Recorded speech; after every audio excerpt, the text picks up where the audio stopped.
Today I want to show you the difference between agar and carrageenan. We're going to start off with the agar. Agar, you can get actually you could get three different types. You can get it already packaged for you as flakes. If you go to your local Asian market, or if you want to buy it online, you could get the powder form. Now, what's the difference between the flakes and the powder is that you would have to use at least 3 times the amount of flakes to powder. So if you're going to use 1 tablespoon of the powder, you will need 3 tablespoons of flakes. Now, if you can't find this, I bought this at my local health store. It cost me about $8.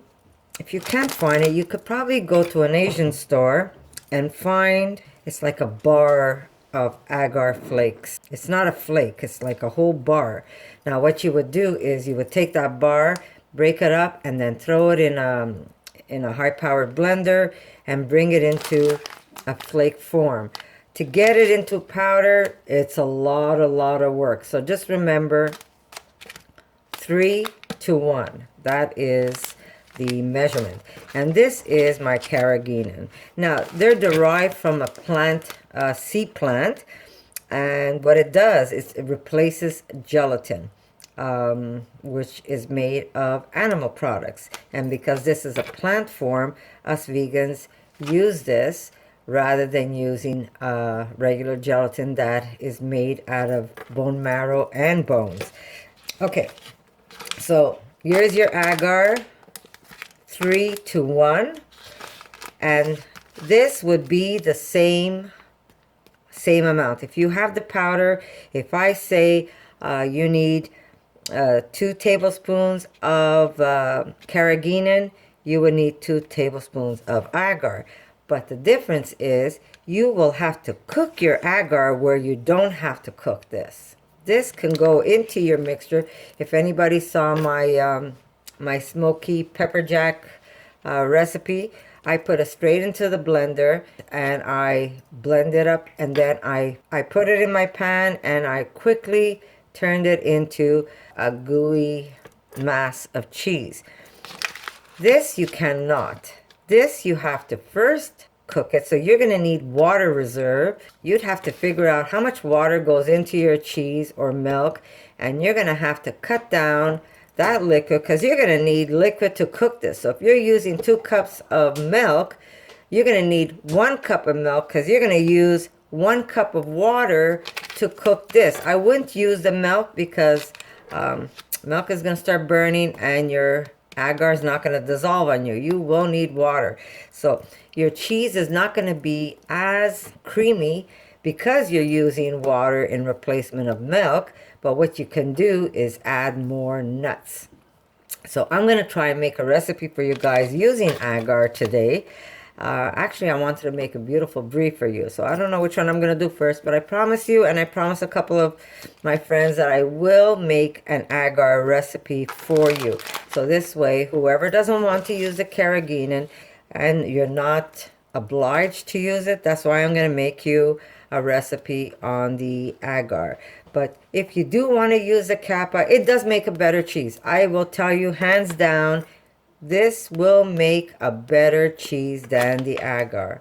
This one is more, you can remelt it. You could actually melt your cheese onto your pizza, or if you're making grilled sandwich, or if you're making macaroni and cheese. And this doesn't melt as nice. I mean, there's a little melt point, but not like this one. This one really, especially if you're using tapioca, it makes it nice and stretchy. It's a nicer cheese if you're using the carrageenan. But not everybody can get it, or they're not going to order online, so they're going to pick up agar at their local store. But like I said, I will make a recipe for you guys. Just remember, this has to be cooked. Either the flakes or the powder needs to be cooked.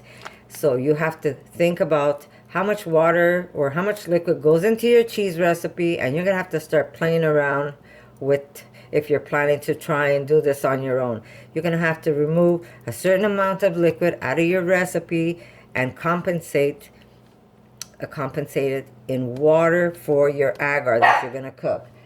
Basically, you're going to take this in a cup of water, and you're going to take the amount you need, and you're going to dissolve it, and then you're going to cook it down for at least 10 minutes on a minimum to thicken it up. And then you can incorporate this with your recipe.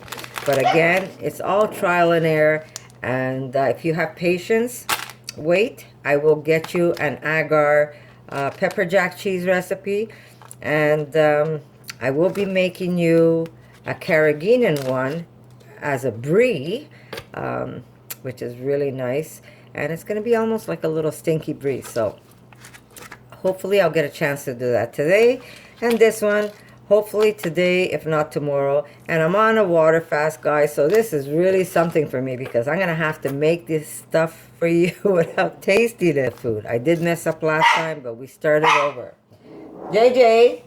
But I will make these recipes for you today, and my husband's gonna be happy because he loves, especially the brie, with even the one I made for you guys yesterday. If you slice that cheese and you put it on some cornbread, which I will make a recipe for you guys, and then just drizzle a little maple on top, it is fantastic. So here are the three different things you can use in making cheese. This for me is superior. It has the best melt point. There's no cooking. You just put it straight into your recipe, and then it goes into melting your, just making your goo that you're going to put into your container. These two, you do have to cook, so it's a different procedure. It's a little longer to do. I won't recommend this as a meltable cheese, but it's great to slice, and it's great to put in sandwiches. It's great to cut in cubes and make little hors d'oeuvres. So yes, I mean, of course, you can still use the agar and make great cheeses for yourself. Just it's not as good if you're going to use it to put it on top of some pizza. Then I say you need to use the Carrageenan. If you go look at my mozzarella recipes, you can see there for yourself the difference between the Carrageenan mozzarella and the agar mozzarella. So yes, when it comes to making cheese, I would say go for the Carrageenan. If you're worried, then guys, stick with the agar flakes. And you know what? If you look at some of these cheeses that are out there, a lot of them have Carrageenan in it. So, but if you're worried, again, you have a choice. And if you can't find the bags, look for the bar of agar, and then just break it up and put it in a mill or put it in a blender and blitz it till it becomes flaky for you. And then again, remember, 3 to 1. If you can find the powder, you could get it online. And if you just can't do it online and you can't find it anywhere, you know what? I'm going to make a little draw today for my powdered agar.